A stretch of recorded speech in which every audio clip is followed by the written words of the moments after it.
Untuk terus menekan angka kesakitan karena COVID-19, pemerintah Provinsi Jawa Tengah akan mengubah pola suntikan bagi lansia.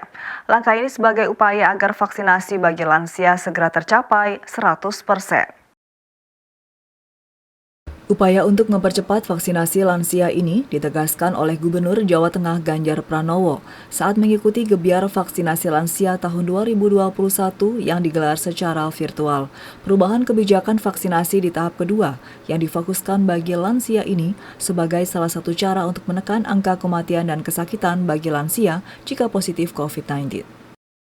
Gubernur Jawa Tengah Ganjar Pranowo meminta pola penyuntikan vaksin terhadap lansia diubah, mulai dari melakukan jemput bola langsung ke lokasi berpusat di Balai RW dan menyuntikan secara keseluruhan vaksin yang diterima. Konsep ini berbeda dengan metode vaksin sebelumnya yang membagi vaksin dalam dua bagian untuk dosis pertama dan kedua. Dengan ini diharapkan vaksinasi di akhir bulan Mei ini akan naik sampai 100%. Caranya gimana? Bapak Ibu bisa jemput, daftarnya sudah harus ada dulu, terus kita tes 1 minggu ini bisa nggak? Kalau kemarin pola tesnya adalah satu orang di backup oleh 2 vaksin yang disiapkan. Sekarang dibalik aja, vaksin yang tersedia suntikkan dulu. Suntikkan semuanya dulu untuk yang tahap-tahap pertama, gitu kan? Nanti yang kedua bagaimana? Urusannya nanti saya yang akan bicara dengan Kemenkes agar ini bisa dilakukan percepatan. Tak hanya faktor ketersediaan vaksin saja yang masih rendah, ketersediaan vakes dan tenaga vaksinator di daerah juga masih sedikit, di mana kapasitas penyuntikan di puskesmas hanya 50 per hari dan di rumah sakit baru 200 per hari.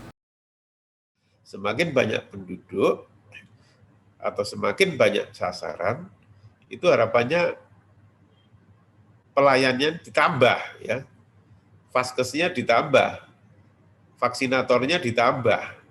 Ya, itu. Lalu juga libatkan semua vaskes yang ada di daerah, vaskes swasta, kalau pemerintah pasti ya, vaskes swasta ini juga perlu didorong semuanya ambil bagian. Data dari Dinas Kesehatan Jawa Tengah, masih ada sejumlah kabupaten kota yang capaian vaksinasinya cukup rendah, seperti Kabupaten Brebes yang baru mencapai di bawah 20%. Restu Indah melaporkan.